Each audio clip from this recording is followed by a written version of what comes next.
p.m. on Fridays here on Vigilant Liberty Radio.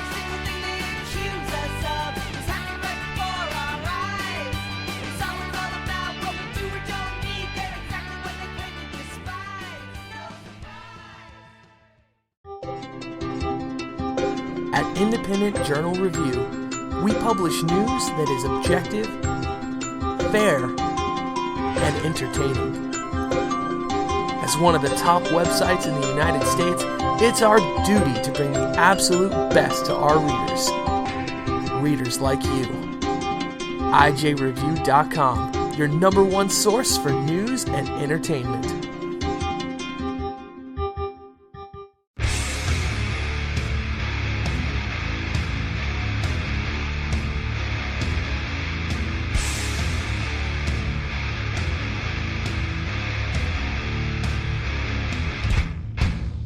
This is Chuck Dixon, the co-creator of Bane, and you're listening to Vigilant Liberty Radio.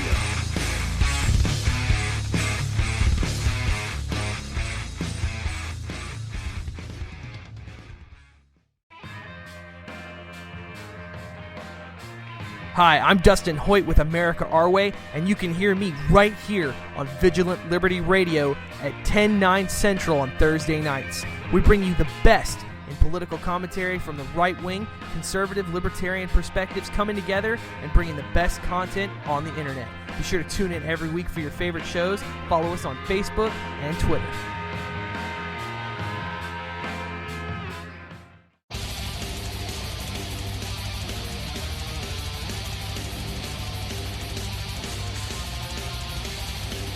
Hey, this is Johnny Cates, author of Buzzkill, and you are tuned in to Vigilant Liberty Radio. Get it on.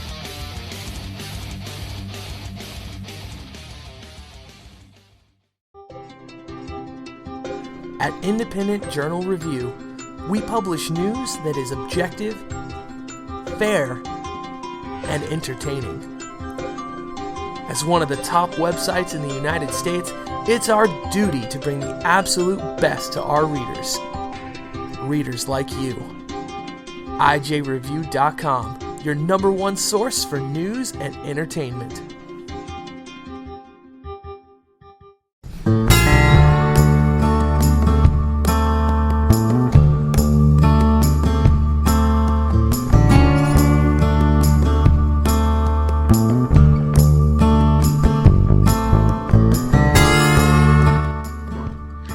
Hola, señoras y señores. Soy Miguel. I'm just kidding, Miller.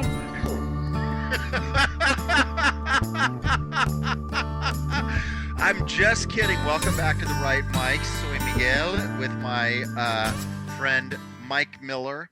And that was just playing around because we have Super Mexican on the line. And in deference to him, we will throw a very small amount of Spanish lingo around. But out of deference for my co-host, we'll restrain that to almost nothing. How's that, Miller? And the audience. And the audience as well. Although, how can you presume that people don't speak Spanish? Good grief, Miller. Yeah, true. Yeah. Buenos tardes, Soup. ¿Cómo está? How are you doing today? Doing great, man. Well played, Soup. I very much appreciate you speaking my language for me. It's very nice of you.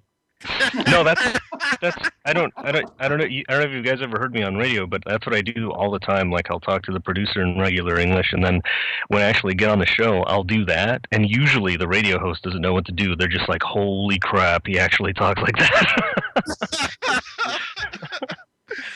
Oh man, I frankly I was thinking of you last night because I watched episode 2 of Better Call Saul. Have you been watching that? Oh, so good, man. That first one was kind of depressing.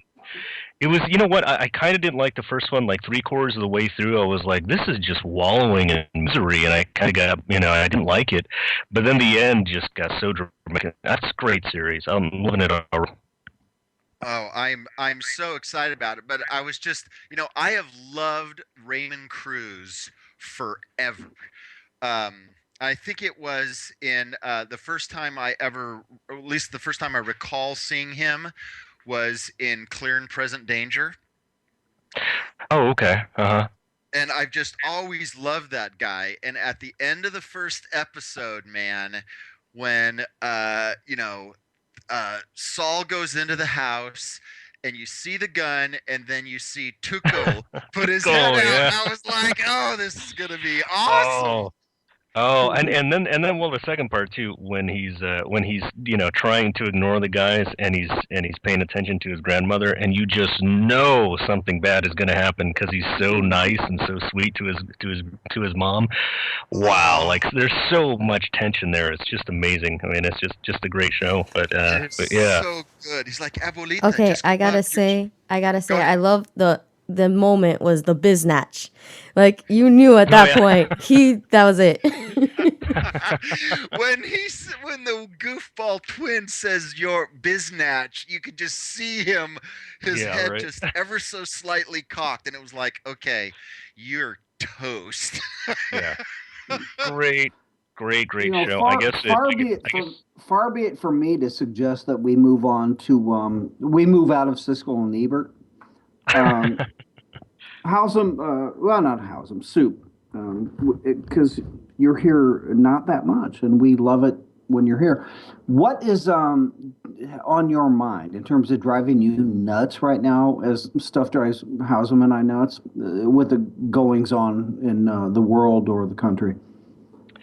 Oh man, I think there's just a general kind of malaise, and people are accepting lower standards that Obama is laying out. And I think the Super Bowl was kind of emblematic of that. Not really like the game, but more like the commercials. The commercials were so drab and dreary and like depressing. dark. It was weird. And and one of my I tweeted out that did really well during the games. I put in all caps, and I don't tweet in all caps. And for those of you who do Twitter, please don't tweet in all caps. But I did one which was stop making me feel feelings, Super Bowl commercials. I mean it's insane. And so there's this mood. I think at first people wrote these think pieces on it, and I was like, oh come on, don't overdo it. But I actually do think there's a little bit of that. There's just people are just kind of depressed about stuff in general. Do you think it's maybe a bit of Obama 2 years and counting? We're just like, we just want the sand to go out of the hourglass. We want this guy to go away. We want him to do as little damage moving forward as he can. And we want to move to the future. Oh yeah, definitely. We all want to move on to Ted Cruz 2016, but or Tuco 2016 is good too. But yeah, no, I get that sense too. I think, and this generally happens with every president, right? In the 6th year, people just kind of get sick of them, and polls start dropping. But I think here more than most, because with Obama, he already has that philosophy in the background that he kind of derides and degrades America anyway, and so you add that on top of the general kind of boredom with the presidency, and I think that's the mood. That's the mood of the country. It's kind of sad. We're just so dynamic, and we have so much opportunity, and we have so much to work with, and to have this guy at the helm just kind of takes a lot of the breath out of it.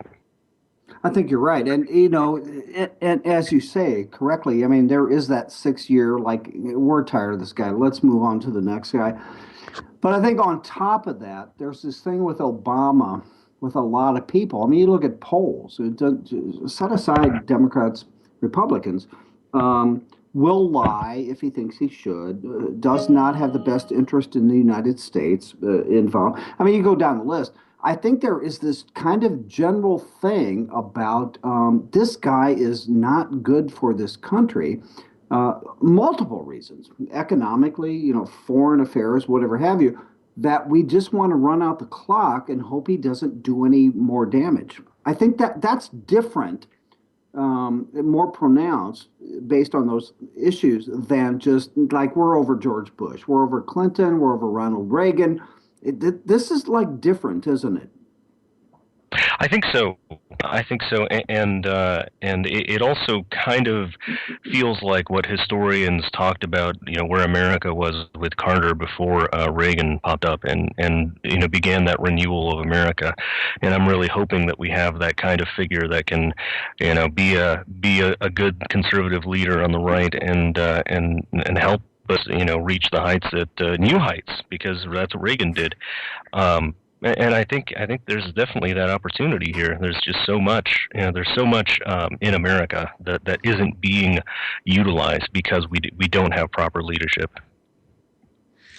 Well, that actually that note of hope I really like. Obviously, I can feel that. I wonder if that's possible. There's part of me that wonders if that's possible. But I want to make it in the context that you just made reference to a leader being able to do that. I want to circle back around to a comment you just made about Ted Cruz. But I do think it's important, before we get to that, kind of following along what the U.S. military is now doing about sexual consent cards. I just want to give my verbal consent that I'm having voluntary conversation. I will not answer whether I'm drunk or high. I am over 18 and I am STD free. So I want to put that consent out there just because that's. Oh, I don't like that. I don't like that. I like people to fight a little bit. So I need you to revoke the card because Okay, fair enough. Now, you just said just a couple minutes ago that we're all now waiting around for Ted Cruz. Now, Mike and I have spent a lot of time making at least oblique reference to the 2016, if not some general comments. Predictions. Were you just saying that the horse that you think that the conservatives should be riding in 2016 is Ted Cruz, or was that merely just your Hispano-focused nature speaking? Yeah, no, I'm all about Newt Gingrich, man. We got to get behind the Newt. Newt.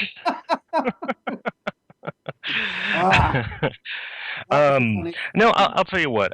I really like Ted Cruz. I'm not sure he's the guy, especially since he's a first-year, senator. We can't be making fun of Obama for climbing into the presidency after being a one-year senator or a first-year senator. And then do the same with Ted Cruz. So I'd kind of want, I'd like him to stay in the back for a little bit more, and maybe, I kind of like him in the Senate when he's wrangling all the establishment Republicans. I think that's a great role for him. I'm not. The media has just done such a great job of deriding him. That I'm not sure that he's ready for it. But I'll tell you what. After the last two, I think this is what I really think. I think whatever we do, everyone has to band together, because the establishment is just going to give us another Romney or McCain. And I didn't actually mind Romney as much, but I'll tell you what, if McCain had gotten in there, I don't think he wouldn't have been that much better than Obama. I mean, we would have had Obamacare, but he actually has a lot of leftist ideas too, because they're always trying to pitch this moderate, right? And I'm afraid that if we do that again, even if we win, it's not going to be much of a victory for us. So the only way we can defeat a moderate, that the establishment wants, is if everybody outside of the establishment unifies and says, this is our guy, screw everyone else. Because what killed us 4 years ago was the infighting. And it was insane. Like, Santorum was ahead one week, and then it was Gingrich one week, and then it was, someone else the other week. And you just can't do that. You got to pick one guy and go with it. See, here's my fear, Sue. And I actually asked Ted Cruz last year at CPAC. I was fortunate enough. Kara Davis was in there as well. There were 15, 20 of us bloggers. He held a session, and I asked him, do you think that the Republicans the party will once again play whose turn is it? And Bob Dole, John McCain, Mitt Romney, and he kind of smiled. I was 5 feet from him and said, I hope not. And then he kind of presented not a case why he should be elected, but just generally that conservative view. I think that Oh, for all kinds of reasons, it would be kind of pretty polarizing, regardless of how long he's been in the Senate. If I could, Hauser and I both said this. I mean, check a list. He